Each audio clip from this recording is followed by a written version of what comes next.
और महाराष्ट्र वालों को तो बड़ी कृपा है माँ गोदावरी की, आप लोगों पर तो बड़ी करुणा और कृपा माँ गोदावरी की बनी ही रहती है कि नित्य आपके आसपास में गोदावरी माँ का जल स्पर्श होता ही रहता है।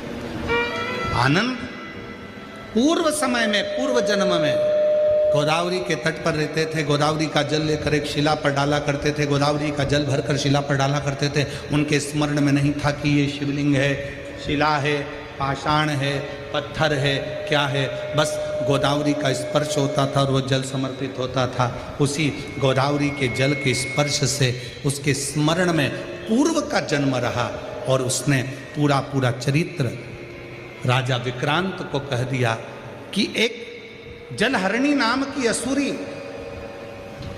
मुझे उठाकर लेकर आ गई अपने माँ के घर से और तुम्हारे घर में रख दिया और तुम्हारे घर के पुत्र को उठाकर ले गई, बुद्ध ब्राह्मण के घर में रख दिया और उस बुद्ध ब्राह्मण के बच्चे को उस जलहरणी ने, जातहरणी ने खा लिया। मेरा बेटा?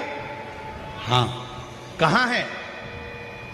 कहा वो बुद्ध ब्राह्मण के घर में, उसका नाम चैत्र है, उसके माता पिता ने उसका नाम चैत्र रखा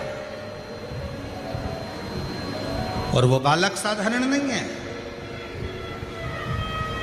केवल एक वही बालक है जो उस जात हरणी को समाप्त कर सकता है।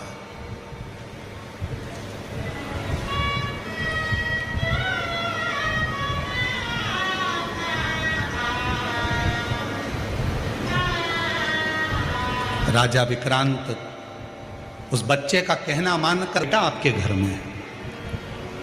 बुद्ध ब्राह्मण ने कहा यदि वो आपका बेटा है तो मेरा बेटा कहाँ गया?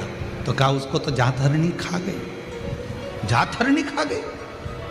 जैसे ही अपने पिता बुद्ध ब्राह्मण को दुखी देखा तो चैत्र उठा और उठते से ही एक कुश का भाग लेकर दौड़ पड़ा उस जातहरणी को मारने के लिए। जातहरणी हाथ जोड़कर खड़ी हो गई, तुम मुझे मत मारो। जिस घर में बच्चे का जन्म होगा उस घर में यदि अग्नि का प्रवेश होगा या लोहे का कोई सामान, लोहे की कोई कील, लोहे का कोई पदार्थ उस जन्म लेने वाली, उस जन्मे हुए बच्चे को जिस कक्ष में रखा जाएगा उस कक्ष में अगर लोहे का कोई सामान होगा या उस कक्ष में अग्नि का प्रवेश होगा तो मैं उस कक्ष में कभी प्रवेश नहीं करूँगा। उस दिन से नियम है, बच्चे को लेकर जब माँ अपने कक्ष में आती है, स्नान करती है तो उसको बालों को सेकने के लिए अग्नि दी जाती है, धूप दी जाती है, जिससे वो जातहरणी इसके घर में प्रवेश न हो, कक्ष में प्रवेश न। चैत्र ने छोड़ा, जातहरणी ने एक वर और मांग लिया, जब आप मुझे इतना वर दे रहे हो तो संसार में कितनी नारियां हैं, संसार में कितनी माताएं हैं। मैं जानती हूं कि मैं जातहरणी हूं, मैं बच्चों को खा जाती हूं, पर संसार में ना जाने कितनी माताएं, कितनी नारियां हैं, उनका गर्भ नहीं है, उनके गर्भ से संतान नहीं, उनके गर्भस्थता नहीं। तब कहा मैं चैत्र आज वर देता हूं, शिव की आज्ञा का मैं अनुमोदन करने वाला, शिव को भजने वाला, शंकर की स्तुति करने वाला, और जिस आनंद ने ये सारी लीला सुनाई है उसके साक्षीकरण कर कर मैं वचन देता हूं, यदि कोई नारी, कोई स्त्री श्वेत अक्षत, श्वेत पुष्प चैत्र पूर्णिमा के दिन शिव को समर्पित करती है, उसके गर्भ से संतान जरूर होती है। वो बिना संतान के रह नहीं सकती, उसको संतान की प्राप्ति जरूर। और साधुता, यदि आप लोग नेट पर सर्च करेंगे, गूगल पर सर्च करेंगे तो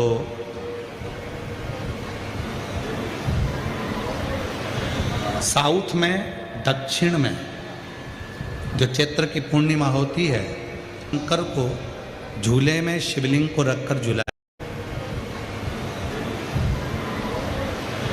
साउथ में, दक्षिण में जो चैत्र की पूर्णिमा होती है उसे शिव झूलन पूर्णिमा भी कहते हैं। दक्षिण में कल भगवान शंकर को झूले में शिवलिंग को रखकर झुलाया जाता है। कल की जो पूर्णिमा है चैत्र की, उसको शिव झूलन पूर्णिमा भी कहते हैं। दक्षिण कल हनुमान जी की जन्मोत्सव की पूर्णिमा चैत्र। संपूर्ण देशवासियों को, संपूर्ण सनातनियों को श्री हनुमान जी महाराज के प्रागट्य की बहुत बहुत बधाई हो। स्वरूप भगवान श्री हनुमान जी महाराज प्रकट हुए कल चैत्र। जैसे बैसाख और ज्येष्ठ 2 महीने ऐसे होते हैं जिन 2 महीने के किसी भी 2 प्रदोष पर यदि अनार का पुष्प शंकर भगवान को समर्पित करा जाता है,